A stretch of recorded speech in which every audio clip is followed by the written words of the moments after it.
Hello friends, welcome to Faris home food. இன்றைக்கி நம்ம வீடியோவில் பார்க்க போகிறது கொஞ்சமும் ஆயிலே இல்லாமல் மீன் குழம்பு தான் எப்படி செய்யலாம்னு சொல்லி தரப்போகிறேன். டயட்டில் இருக்கிறவங்க இந்த மாதிரி மீன் குழம்பு வச்சு சாப்பிட்லாம். ஃப்ரை பண்ணி சாப்பிட்டாலும் ஆயில் இருக்கும், பாயில் பண்ணி சாப்பிட்டாலும் உப்பு காரம் இல்லாமல் இருக்கும். இந்த மாதிரி குழம்பு வச்சு சாப்பிட்டிங்கன்னா உப்பு காரத்தோடையே கொஞ்சமும் எண்ணெயும் இல்லாமல் இந்த மீன் குழம்பு ரொம்பவும் நல்ல சூப்பராக இருக்கும். ஒரு சொட்டு எண்ணெய் இல்லாமல் ஹெல்த்தியான மீன் குழம்பு எப்படி செய்யலான்னு பார்த்துலாமா? வீடியோக்குள்ளே போய் பார்க்கலாம்.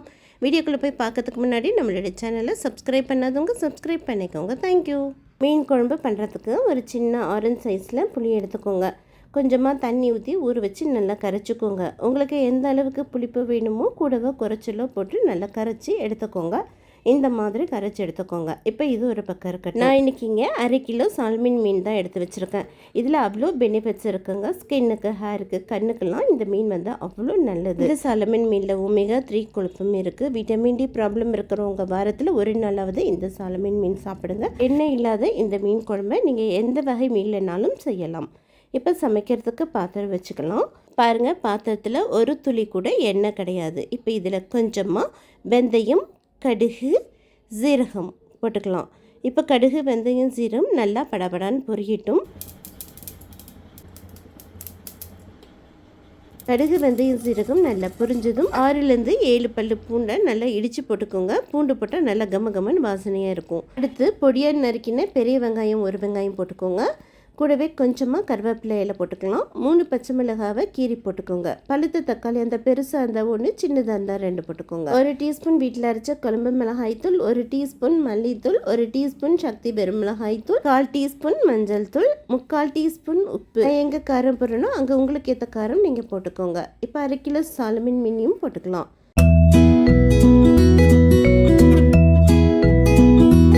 அவ்வளோதாங்க, எல்லா மீனையும் போட்டதும் இப்போ நம்ம கரைச்சி வச்சுருக்கிற புளி தண்ணி ஊற்றிக்கலாம். உங்களுக்கு குழம்பு திக்காக வேணும்னா புளி தண்ணியை திக்காக கரைச்சிக்கோங்க. தண்ணியாக வேணும்னா கொஞ்சம் தண்ணியாக கரைச்சிக்கோங்க. அவ்வளோதாங்க. இப்போ ஒரு தடவை உப்பு காரம் எல்லாம் செக் பண்ணிக்கோங்க. இப்போ அப்படியே மூடி போட்டு விட்டு 10 நிமிஷம் ஹை ஸ்பீட்லேயும் 5 நிமிஷம் லோ ஃப்ளேம்லேயும் வச்சுக்கோங்க. அவ்வளோதாங்க. இப்போ 15 நிமிஷம் ஆயிடுச்சு. ஓப்பன் பண்ணி பார்க்கலாம். வாவ், நல்ல சூப்பராக குழம்பு கம்மன்னு வாசனையாக இருக்குது. கடைசியாக கொஞ்சம் டேஸ்ட்டு கொடுக்கறதுக்கு 1/4 டீஸ்பூனுக்கும் கம்மியாக வெந்தய பவுடர் போட்டுக்கோங்க. போட்டுட்டு 2 நிமிஷம் மட்டும் அப்படியே கொதிக்கட்டும்.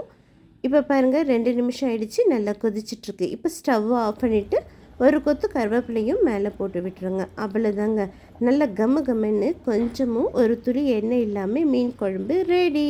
பாருங்கள் எவ்வளோ சூப்பராக மீன் கொஞ்சமும் உடையாமல் அப்படியே இருக்குது. இந்த மாதிரி மீன் குழம்பு வச்சு சாப்பிடுங்க. ஹெல்த்தியாகவும் இருக்கும்.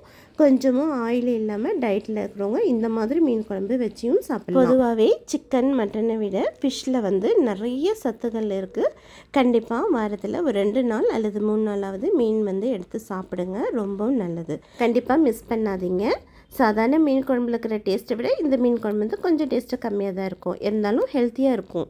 மிஸ் பண்ணாதீங்க. இதே மாதிரி செஞ்சு பார்த்துட்டு எப்படி இருக்குன்னு கமெண்ட் பண்ணுங்கள். இந்த வீடியோ பிடிச்சிருந்தது நம்ம இருக்காமல் லைக் பண்ணுங்கள், ஷேர் பண்ணுங்கள், சப்ஸ்கிரைப் பண்ணுங்கள். தேங்க்யூ ஃபார் வாட்சிங்.